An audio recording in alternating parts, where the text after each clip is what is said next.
Hello hi ನಮಸ್ಕಾರ ಸ್ನೇಹಿತರೆ, good morning everyone. Welcome to Praveen 27 YouTube channel. ಇವತ್ತು ಅಂಗನವಾಡಿ ಕಾರ್ಯಕರ್ತೆಯರ ಅಥವಾ ಸಹಾಯಕಿಯರ ಹುದ್ದೆಗೆ ಸಂಬಂಧಿಸಿದ ಈ ವಿಡಿಯೋ ಬನ್ನಿ ನೋಡೋಣ. 513 ಹುದ್ದೆಗಳನ್ನು ಆಹ್ವಾನಿಸಿದ ಸರ್ಕಾರ ಅಂಗನವಾಡಿ ಟೀಚರ್ ಹಾಗೂ ಸಹಾಯಕಿಯರ ಹುದ್ದೆಗಳಿಗೆ. ಕರ್ನಾಟಕ ಸರ್ಕಾರದ ಮಹಿಳಾ ಮತ್ತು ಮಕ್ಕಳ ಅಭಿವೃದ್ಧಿ ಇಲಾಖೆಯ ವತಿಯಿಂದ ಅಂಗನವಾಡಿ ರಿಕ್ರೂಟ್ಮೆಂಟ್ 2024 ಕಾಲ್ ಫಾರ್ಮ್ ಮಾಡಿದೆ. ಅಂಗನವಾಡಿ ಕಾರ್ಯಕರ್ತೆಯರ, ಅಂಗನವಾಡಿ ಸಹಾಯಕಿಯರ ಹುದ್ದೆಗಳಿಗೆ ಅರ್ಹ ಅಭ್ಯರ್ಥಿಗಳಿಂದ ಅರ್ಜಿಯನ್ನು ಆಹ್ವಾನಿಸಿದೆ. ಇದು ಕೋಲಾರ ಜಿಲ್ಲೆಯ ಅಂಗನವಾಡಿ ಕೇಂದ್ರಗಳಲ್ಲಿ ಖಾಲಿ ಇರುವಂತಹ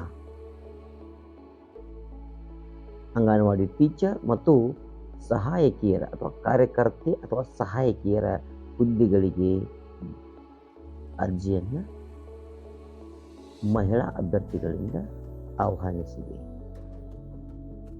ಇದು ಕೋಲಾರ ಜಿಲ್ಲೆಯಲ್ಲಿರ್ತಕ್ಕಂಥ ಕೆಲವೊಂದು ಹುದ್ದೆಗಳಿಗೆ ಸಂಬಂಧಿಸಿದಂಥ ಇರುವಂತಹ ಒಂದು ರಿಕ್ರೂಟ್ಮೆಂಟ್. ಇನ್ನು ಖಾಲಿ ಇರುವ ಹುದ್ದೆಗಳ ಸಂಖ್ಯೆ ಒಟ್ಟು 513 ಹುದ್ದೆಗಳ ಸಂಖ್ಯೆ. ಅಂಗನವಾಡಿ ಕಾರ್ಯಕರ್ತೆಯರು 120, ಅಂಗನವಾಡಿ ಸಹಾಯಕಿಯರು 393. ಇನ್ನು ಕರ್ತವ್ಯ ಮಾಡುವಂಥ ಸ್ಥಳ ಕೋಲಾರ ಜಿಲ್ಲೆಯ ಬಂಗಾರಪೇಟೆ, ಬೇತಮಂಗಲ, ಕೋಲಾರ, ಮಾಲೂರು, ಮುಳಬಾಗಿಲು ಮತ್ತು ಶ್ರೀನಿವಾಸ. ಇನ್ನು ಹುದ್ದೆಗೆ ನಿಗದಿಪಡಿಸಿದ ಶೈಕ್ಷಣಿಕ ಅರ್ಹತೆ. ಇನ್ನು ಅಂಗನವಾಡಿ ಕಾರ್ಯಕರ್ತೆಯರು ಕನಿಷ್ಠ PU ತೆರಿಗೆ ಹೊಂದಿರಬೇಕು. ಇನ್ನು SSLCಯಲ್ಲಿ ಕನ್ನಡ ಭಾಷೆಯನ್ನು ಪ್ರಥಮ ಅಥವಾ ದ್ವಿತೀಯ ಭಾಷೆಯನ್ನಾಗಿ ಓದಿರಬೇಕು. ಇನ್ನು ಅಂಗನವಾಡಿ ಸಹಾಯಕಿಯರು ಆಗುವಂಥ ಇಚ್ಛೆ ಪಡುವಂಥ ಮಹಿಳೆಯರು SSLC ಅಥವಾ ತತ್ಸಮಾನ ತರಗತಿಯಲ್ಲಿ ಉತ್ತೀರ್ಣರಾಗಿರಬೇಕು.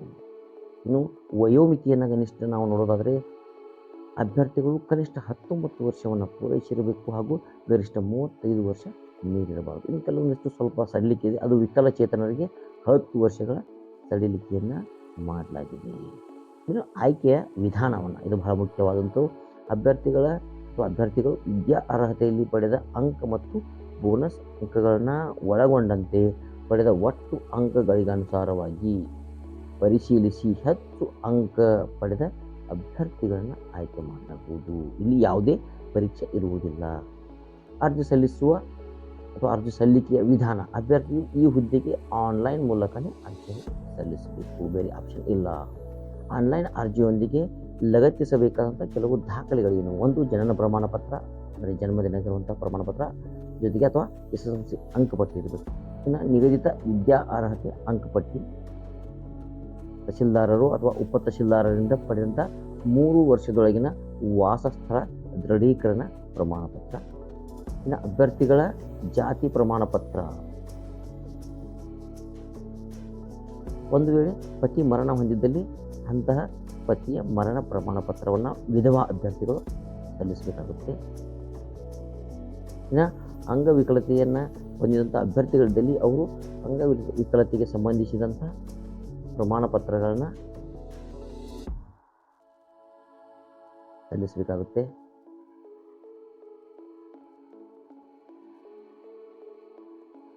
ಇನ್ನು ವಿಚ್ಛೇದನೆ ಪಡೆದಂತಹ ಮಹಿಳಾ ಅಭ್ಯರ್ಥಿಗಳು ಇದ್ದಲ್ಲಿ ಅವರು ನ್ಯಾಯಾಲಯದಿಂದ ಪಡೆದಂತಹ ವಿಚ್ಛೇದನ ಪ್ರಮಾಣ ಪತ್ರವನ್ನು ಅಥವಾ ಆದೇಶವನ್ನು ಸಲ್ಲಿಸಬೇಕಾಗುತ್ತೆ. ಇದಿಷ್ಟು ದಾಖಲೆಗಳನ್ನು ಸಲ್ಲಿಸಬೇಕು. ಇನ್ನು ನಿಗದಿತ ಅರ್ಜಿಯ ಶುಲ್ಕದ ವಿವರ ಅಂದರೆ ಇದಕ್ಕೆ ಯಾವುದೇ ಶುಲ್ಕ ಇಲ್ಲ, ಶುಲ್ಕ ಮುಕ್ತವಾದಂತಹ ಒಂದು ಅರ್ಜಿಯನ್ನು ತಾವು ಸಲ್ಲಿಸಬಹುದು. ಇದಕ್ಕೆ ಯಾವುದೇ ಶುಲ್ಕವನ್ನು ಸರ್ಕಾರ ನಿಮ್ಮಿಂದ ತೆಗೆದುಕೊಳ್ಳುವುದಿಲ್ಲ. ಅರ್ಜಿಯನ್ನು ಸಲ್ಲಿಸಲು ನಿಗದಿಪಡಿಸಿರುವಂಥ ದಿನಾಂಕ, ಇದು ಅರ್ಜಿ ಸಲ್ಲಿಸಲು ಪ್ರಾರಂಭದ ದಿನಾಂಕ ಯಾವುದು ಅಂದರೆ ಮಾರ್ಚ್ 12, 2024. ಆಮೇಲೆ ಕೊನೆಯ ದಿನ ಅಂದರೆ ಅರ್ಜಿ ಸಲ್ಲಿಸಲು ಇರುವಂಥ ಕೊನೆಯ ದಿನ ಅದು ಏಪ್ರಿಲ್ 19, 2024. ಇನ್ನು ಹೆಚ್ಚಿನ ಮಾಹಿತಿಗಾಗಿ ಮಹಿಳಾ ಮತ್ತು ಮಕ್ಕಳ ಅಭಿವೃದ್ಧಿ ಇಲಾಖೆಯ ವೆಬ್ಸೈಟ್ಗೆ ಹೋಗಿ ಭೇಟಿ ನೀಡಿ ಅಲ್ಲಿಯೇ ಅರ್ಜಿಯನ್ನು ಸಲ್ಲಿಸಿ. ಇದಿಷ್ಟು ಒಂದು ಚಿಕ್ಕ ವಿಡಿಯೋ ನಿಮ್ಗೆ ಇಷ್ಟ ಆಗಿದೆ ಅಂದ್ಕೊಂಡಿದ್ದೀನಿ. ಇಷ್ಟ ಆಗಿದ್ರೆ ಸಬ್ಸ್ಕ್ರೈಬ್ ಮಾಡಿ, ಲೈಕ್ ಮಾಡಿ, ಬೆಲ್ ಐಕಾನ್ ಒತ್ತೋದನ್ನು ಮರಿಬೇಡಿ. ಇದೇ ರೀತಿಯ ಇನ್ನೂ ಹಲವು ವಿಶೇಷ ವಿಡಿಯೋಗಳನ್ನ ಮಾಡಿ ನಿಮ್ಮೊಂದಿಗೆ ಹಂಚ್ಕೊಳ್ತೀನಿ.